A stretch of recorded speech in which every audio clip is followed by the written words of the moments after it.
Um, Good morning. Welcome to Murray Hills this morning. It's good to be back with you guys. I've been on a 2-week hiatus, so it's good to be back in Columbia with you guys, and it's good to be back with Spring Hill via video. We've had a 2-week hiatus in Spring Hill as well. Todd Lloyd preached an impromptu sermon 2 weeks ago in Spring Hill. The video didn't work, so he hopped up and preached. And then Ebony preached there a couple weeks, or last week, and so it's good to be back at Spring Hill. And would you guys welcome Spring Hill? I think it might be appropriate. We hadn't seen them in a couple weeks. So it's good to have you guys at the Spring Hill High School with us today. We're starting a new series today called A Noble Task. Whoops, we hit it at the same time, Sally. A Noble Task, Leadership in the Church. And it's about the leadership structure of Murray Hills, which is changing, and it's also about adding new leaders to Murray Hills. And our shepherds asked me to teach this series, and I was going to teach something else starting in June. We had something called The Last Teaching of Jesus planned for June, and then plans got changed, and they said, no, would you please teach on this out of 1 Timothy chapter 3, at least the first couple of weeks of June, so that we can begin this new leadership process at Murray Hills, and we can begin this restructure. And I was immediately tasked with, how do you make this interesting? Like, how do you make, like, when you see this, and you're like, you're going to talk about the leadership structure of the church. Okay, maybe that's interesting, but that doesn't really sound like something I want to hear in a sermon. Or you're going to talk about elders and deacons and all that stuff. That doesn't really sound like something I want to hear in a sermon, especially if you're new to the church. Especially like if this is your first or second or third Sunday, it's like, I don't even know that I want to be a part of this church. So why do I want to hear about how the church is structured and leadership and that kind of thing? So I was worried about that this week. As I laid out the series and laid out this message, I was worried about how do you make this interesting? Like what fun stories do you start with about leadership structures and things like that?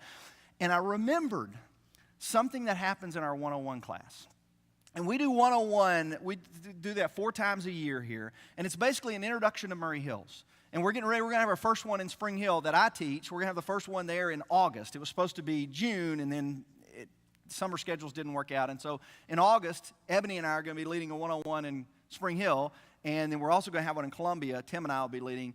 And what we do with 101 is basically I talk for 15, 20 minutes about the mission vision of the church. Tim and Ebony are going to talk about how do you get involved at this specific campus. And then we open it up for Q&A. And the Q&A is my favorite part of 101 because you never know where it's going to go. Because basically what we say is you can ask us anything you want about this church. Anything you want to know about this church. You're getting ready to join this church. You're here at this class because you're thinking about being a part of Murray Hills. What must you absolutely know in order to be a part of this church? I mean, what is the burning question that's on your mind, the thing you've been wanting to ask since you've been coming, the answers to questions that you don't get on Sundays? What is it that you want to know? You got to know this before you join the church. And every time we open that up, I get the same question. Now, I get some interesting questions, and I get some fun questions, and I get some hard questions, but nearly every class, and I've probably taught 40 of them in the last 15 years at Murray Hills, but nearly every class that we've offered, we get some variation of the question, how is the church led? And it comes out in a different way. Like, is this church part of a denomination? Are you guys part of an association or an organization? Are there pastors here? Are there bishops here? Are there elders here? Deacons here? Shepherds? I've heard that term thrown around. What is a shepherd? Who is that? And what do they do? Who makes decisions? I mean, everybody wants to know. At least some point, everybody wants to know, how is this church structured? What does the leadership look like in this church? And I remembered that this week and thought, you know what? This is a relevant series. I don't know that I have to try to make this series interesting. It's probably interesting just on its own. Because if you're here for the first time or the second time or the third time and you're like, I'm thinking about, if you've got any inclination, like this may be my church home. This may be where I choose to worship. My family and I want to be a part of the work and the worship at Murray Hills. Then you've probably got some questions about our leadership. Because that's something we don't talk about on Sundays. I mean, that's not something that's usually discussed on a Sunday morning. So you've probably got some questions about that. And if you've been here for any length of time, you've been here 5 years, 10 years, 15 years, then you've already invested in the life of this church, and you've probably got some questions, especially because I've been hinting the last 3 months or so like, hey, we're doing a restructure with this multi-site model. We're restructuring our teaching model. We're restructuring our staffing model. Both of those things have already happened. And the last one I mentioned was we're restructuring our leadership model, the way our church is structured to lead more effectively to lead one church meeting in two different locations. And so you've probably got some questions about that as well. I'm going to try to answer those over the next 3 weeks of this study. Specifically, I'm going to try to answer 3 big questions, and we'll do one every Sunday. And they're all based out of 1 Timothy chapter 3. So if you got a Bible with you, go to 1 Timothy chapter 3. And I'm going to read the whole chapter just to start off the series. There's only 16 verses to it. And just to kind of set this up, Timothy is basically like a young church planter, if you will. They've planted a church, and Paul, kind of his mentor, is writing back to him to give him some instructions on how to structure the leadership of the church. Although they're not real specific instructions, but he's basically saying, hey, I want you to know a few things because I'm coming to do this for you, but in case I don't make it, I want you to know how I want this done. He does the same thing with Titus in Titus chapter 1. If you want to flip over and look at that in your small groups, that'll be fine. But we're just going to stay in 1 Timothy chapter 3. And so I'm going to start reading in verse 1. And as I'm reading this text, I want you to do 2 things. One, I want you to be asking questions. Anytime you read the text, be asking questions of the text. What are the questions that come up as you read it? 2, if you grew up in church, try your hardest to read this with an open mind and with fresh ears. And the reason I say try your hardest is because there are some terms and phrases in this text that carry a lot of baggage.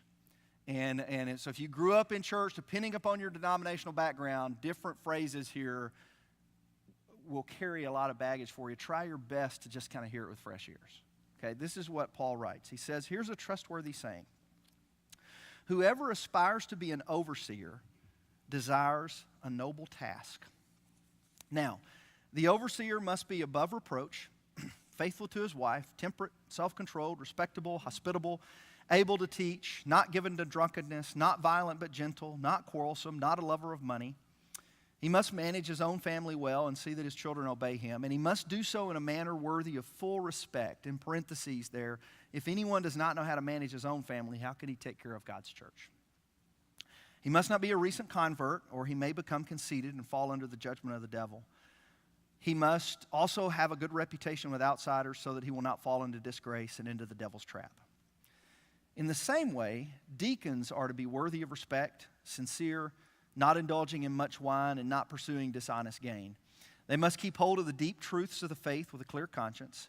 They must first be tested, and then if there's nothing against them, let them serve as deacons. In the same way, the women are to be worthy of respect, not malicious talkers, but temperate and trustworthy in everything. A deacon must be faithful to his wife and must manage his children and his household well, and those who have served well gain an excellent standing and great assurance in their faith in Christ Jesus. Although I hope to come to you soon, I'm writing you these instructions so that if I'm delayed, you will know how people ought to conduct themselves in God's household, which is the church of the living God, the pillar and foundation of the truth. Beyond all question, the mystery from which true godliness springs is great. And then he references a little phrase of Jesus here, to Jesus. He appeared in the flesh, was vindicated by the Spirit, was seen by the angels, was preached among the nations, was believed on in the world, and taken up into glory. So the end of that section, he kind of explains why he's given Timothy these instructions. But I want to focus on the instructions. Really, verses 1 through 13 is where we're going to focus most of our attention in this series. And there's 3 questions I want to ask. The first one is, what does a leader do? Because he mentions 2 specific roles here. He mentions the role of overseer, and I'm using the NIV. If you've got a King James or a New American Standard or a New Living Translation or whatever, they're going to have different phrases here.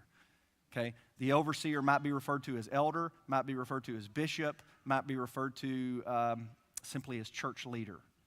And NIV just uses the word overseer. And then he refers to the role of deacon, which again, if you've got a different translation, it may refer to as a minister, it may refer to that person as a servant, it may refer to that person just as a church helper. There's one translation that just says, refers to overseers as church leaders and deacons as church helpers. But what is that? What does a leader do? What is the role and function of an overseer? What is the role and function of a deacon, according to 1 Timothy chapter 3? The second question is, who is a leader? Obviously, he spends most of his time in this chapter talking about the characteristics and qualities of the type of person this is. I mean, he spends a lot of time describing what kind of person they should be. And so how should we treat that? Is that a checklist? Should they mark all of those boxes? And some of those phrases are kind of confusing to us. What do those mean? So that's another big question. And then the last question is this: what about women? And I got to ask that question because it's a cultural question, but also because he's not real clear here in the 3rd chapter. He seems to use mostly male pronouns in referring to overseers and deacons, but then he does list some characteristics and qualities of women. And so we're going to dig into that topic. And naturally, you're going to have to wait 3 weeks to hear that topic. So this week we're going to talk what does a leader do. Next week, who is a leader, and what about women is going to fall on Father's Day.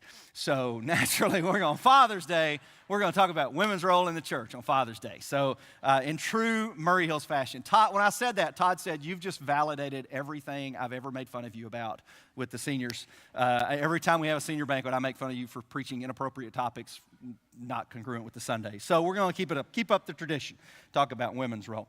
But today, let's talk about what a leader does, okay? And we're going to get Bible nerdy for just a minute, and then we're going to get practical. So put on your Bible nerd caps for just a minute. Let's talk about a couple of Greek words.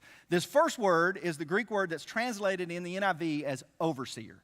And that's in verse 1. It's mentioned several times, but it's episkopope. And I don't know if I'm pronouncing that right, but if any of you heard Greek, you can come up and correct me after this is over.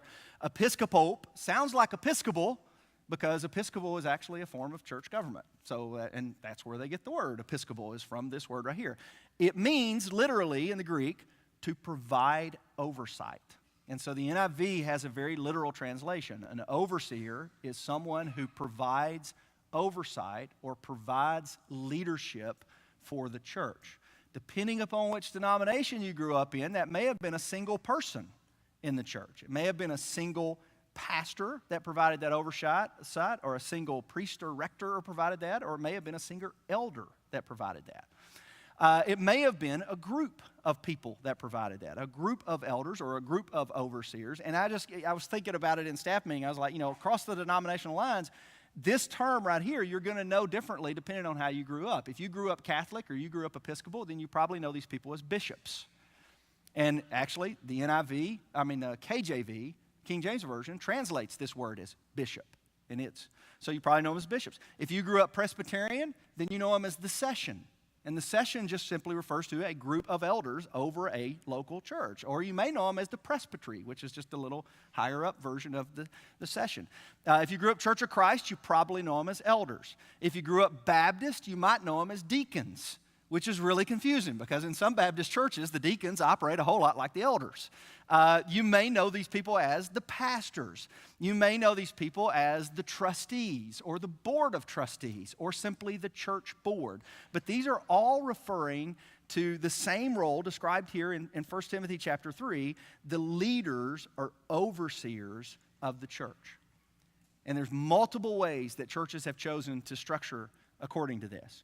So, there's Episcopal forms of government, Presbyterian forms of government, congregational forms of government, single elder-led hierarchical forms of government, plurality of elders. I mean, you really get into the weeds pretty quick when you look at this. And all kinds of different churches have chosen to structure just a little bit differently, even though they're basing it on the same text. And the reason, I think, is because there's some flexibility as to how churches can structure their leadership. So, yeah, there's clearly the role of overseer, but exactly how that functions and whether that's a single person or a group of people and how they function and operate in the church, I think a lot of that's left up to individual congregations. The same with deacons, because Paul really doesn't get into the weeds much on how it's structured. His main concern is who you choose. His main concern is the quality and character of the leader, not really exactly how it's structured. And so deacon, let's talk that one real quick. That Greek word is diakonos, and it simply means one who serves. One who serves. The role of deacon, in some churches, that's kind of an official role, an official position, just like elder. An elder or an overseer is a church leader, and they hold the office of overseer or the office of elder. In some churches, it's the same with the deacons. I actually think that what the New Testament talks about in reference to deacons is just simply not a leadership position in the sense of making decisions and governing and providing oversight, but it's more of a helper. That it's not a decision-making role as a deacon. You're just providing assistance here. The NIV text note here, actually, I'm going to show you my footnote, says the word deacon refers to Christians designated to serve with the overseers of the church in a variety of ways. And it only mentions 2 other times. There's once in reference to Phoebe in Romans, and then there's once in reference to all of them in the book of Philippians. But I think when it talks about deacons, I don't think it's talking about a decision-making body. It's talking about servants who are tasked with a specific responsibility to help the elders so that the elders can then provide leadership for the church. So think about it this way. The church I grew up in, they had specific ministry tasks. So we had the deacon over the building, who may have been the deacon with the most power. No. The deacon with the most power was the budget. So you had the deacon over the budget. You had the deacon over the building. You had the deacon over benevolence or whatever it is. They had specific ministry tasks that the elders said, we need somebody to serve in this role. Would you serve in this role? They may have had, depending on the size of the congregation, specific ministry groups. When I was growing up, we didn't have a youth minister. We had a deacon of youth. And so the deacon that was responsible for the youth ministry was over that particular group of people within the church, provided leadership there. It may be that it's just a specific task to provide spiritual or pastoral care for people in the church. I think you see an example of this in Acts chapter 6, although it's not perfect, and we don't know for sure that that's deacons, but in the early church, there were some people who were being left out. There were some people kind of falling through the cracks. They weren't being provided for spiritually or physically, and so the elders of the church, the overseers, appointed some people to help meet those needs. And so I think that's kind of an example of what that is. So the specifics are not real specific with elders or deacons, which explains why you see a lot of different leadership models in the church. And I'll read this sentence to make sure I get this right here. I believe that much of it is left up to individual churches to determine how to best lead and care for the congregation within their specific context. How they structure the role of elders and deacons, what they call them even, because the New Testament goes by different terms as well. The Greek word is the same, but the translations go by. An elder could be a pastor, an elder could be a bishop, an elder could be an overseer or a shepherd, or it's different names there. Deacon could be a minister or a servant or a ministry leader, different names that you can go with there. So I think there's some flexibility. So the question is, that's the dig into the text part, and that's kind of what the text says. The question is, how does that look, or what does that look like at Murray Hills? What does it look like here? How are we going to structure it in accordance with the things we read here? How is it structured at Murray Hills? Well, the answer to that question is, it's all over the board if you look at the history of the church. Now, we've always had elders at this church.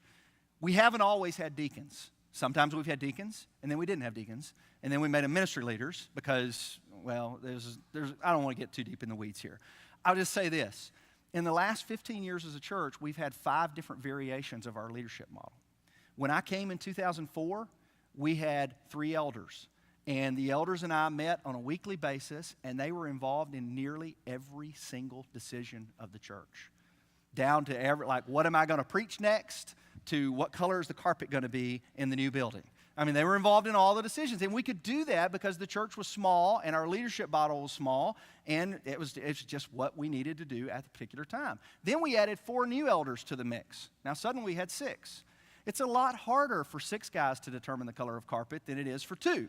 And so those decisions became a little bit more difficult. And that's an easy one right there. But those decisions became a little bit more difficult. And so then we realized we're going to have to kind of change our model a little bit. So they began delegating more of the day-to-day responsibilities to me. And then we started adding staff. I was the only minister on staff for a while, but as we started adding staff, then that became a little bit more complex as well. And so they decided, maybe we need a couple of administrative shepherds is what we ended up calling them, just people that are kind of an administrative committee, and they can kind of help make some budget decisions and building decisions and stuff like that and then we moved from weekly meetings to monthly meetings. And so I just kind of looked back over the history of it as I was preparing this talk. 5 different models that I can clearly see where we've changed our structure as the church has grown. And that makes perfect sense, and it's perfectly within, I think, the biblical framework. And to lead a church of 120 people with 1 minister on staff looks a whole lot different than leading a church with 1,000 people and 12 people on staff and 4 services meeting across 2 different campuses. That looks a lot different. And honestly, and I'll say this to Columbia and I'll say this to Spring Hill, we should have restructured our leadership a year ago when we started the Spring Hill campus. That was a mistake we made. It really was. We thought, we can just kind of get this started and let's see how it goes, and then we'll look at redoing our leadership. Well, it was a mistake because it was difficult to lead across two different locations.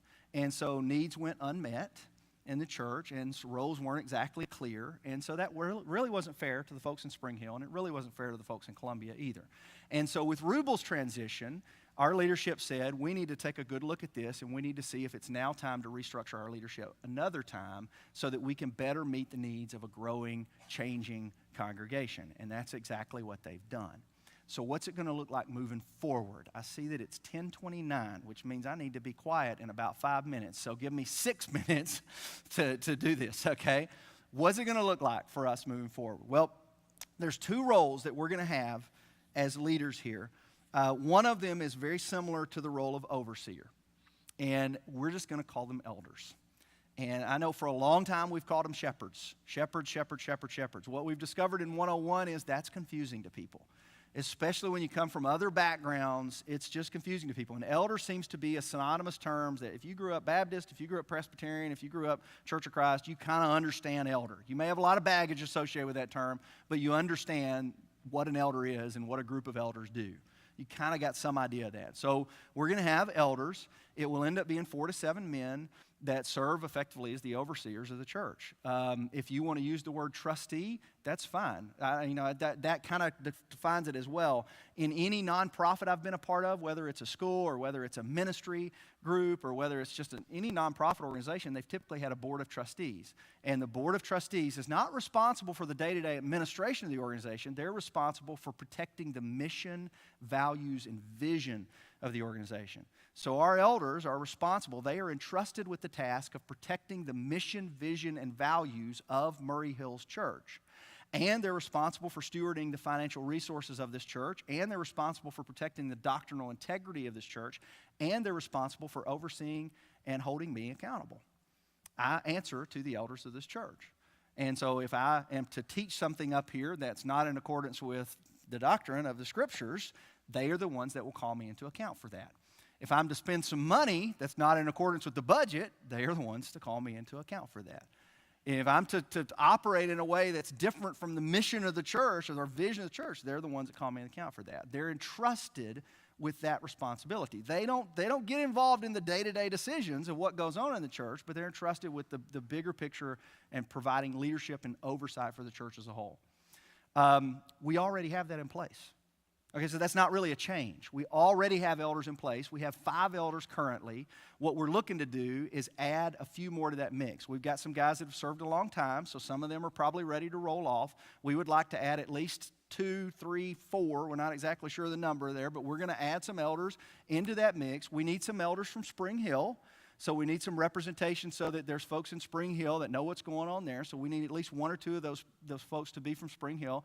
We're looking at doing terms with them where you're serving a 3-year term rather than a lifetime appointment. Gary Van Wormer served as a shepherd here for 17 years. And it's hard to recruit people to say, hey, would you serve as an elder? They're like, I'm not sure I can give 17 years, but I can give you 3 years. And that's all we're looking for. And that kind of provides a rotation for those leaders there. Okay, so that's already in place. That's not a change.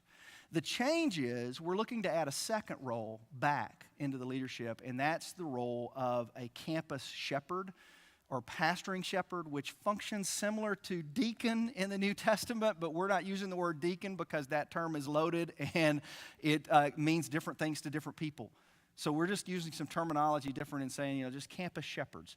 Campus shepherds are not a decision-making body. They're not responsible for oversight of the particular campus. That's responsibility falls to our elders and our ministry staff. They're not responsible for overseeing ministry staff. We don't even want a meeting other than to pray together. I mean, we really don't. What we want campus shepherds to do is to meet the spiritual needs of people at that specific campus. So we know that their needs being unmet. We know that their pastoring needs are being unmet.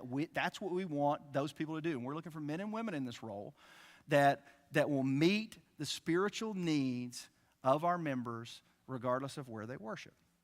whether they're worshiping in Spring Hill right now, whether they're worshiping Columbia right now. So we don't want them in meeting rooms taking votes and talking about budgets. What we want them doing is we want them in hospitals, we want them in funeral homes, we want them in people's homes, we want them meeting together and praying with folks that are in need of something. We want them providing, counsel and advice to people that need spiritual counsel and advice. Maybe it's a person that's a brand new Christian and they need mentoring and discipling there. Maybe it's somebody that's going through a difficult time.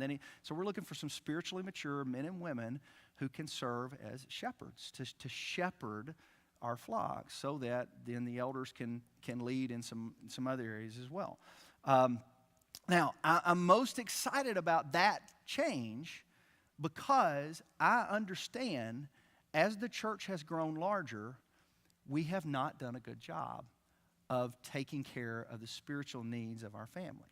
I'm owning that, okay? We've intentionally kept our leadership team small, and the reason is it's helped us make quicker decisions. I think it's helped us make better decisions. It's easier to make a decision with 4 or 5 people in the room than it is with 22 people in the room, if I can get an amen from the commissioners. But it's just easier to make a decision with a smaller group of people. So that's been good for us as a church, but 4 to 7 people can't meet the spiritual needs of 1,000-something people. You just can't. It's just physically impossible.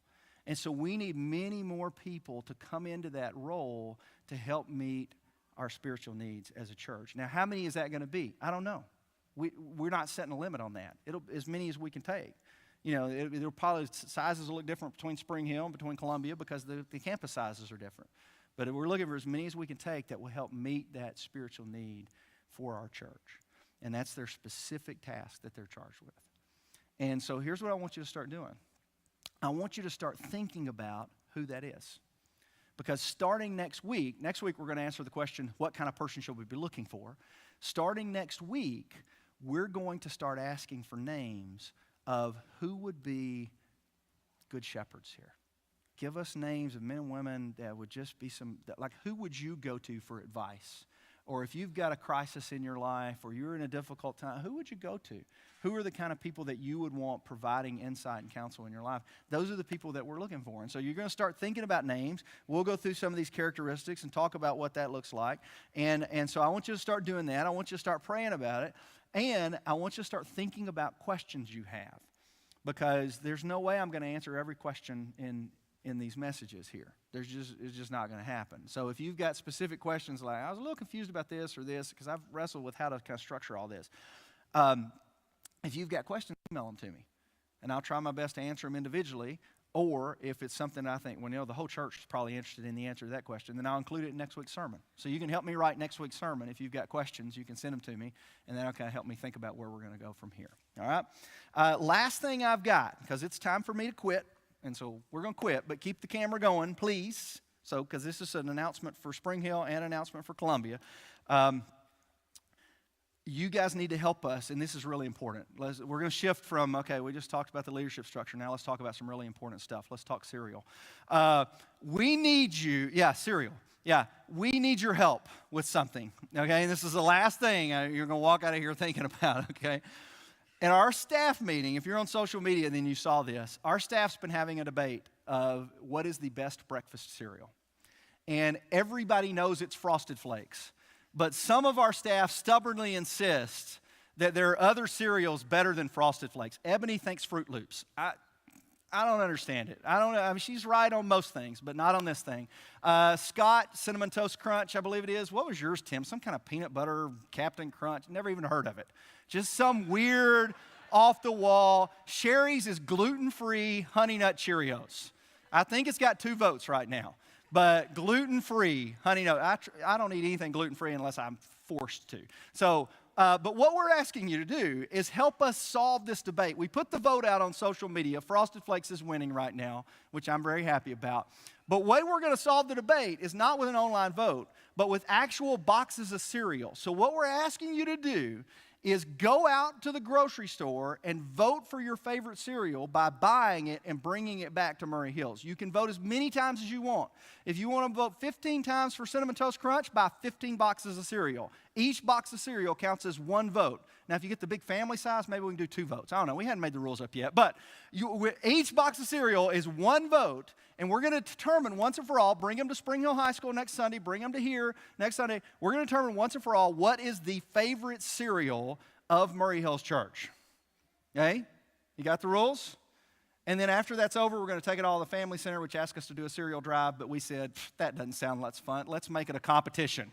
And so we're going to make it a competition. So would you help me win the competition? And at the same time, we'll kind of help the Family Center come up with some cereal for folks in need. And we're going to give them the good name brand stuff. The off-brand doesn't count. That vote does not count. We got to have it's got to be name brand Frosted Flakes. All right? They're great. Tony the Tiger's got to be on the cover for your vote to count. All right? We're just going to have a little bit of fun with this. We did this last year. We did a cereal drive for the Family Center. We provided 800 boxes of cereal. We hope to do the same thing. We just want to have a little fun with it and see who's right. So I've wasted too much time talking about cereal. I'll see you guys next Sunday, and we're going to talk about who a leader is next Sunday. So hope to see you then.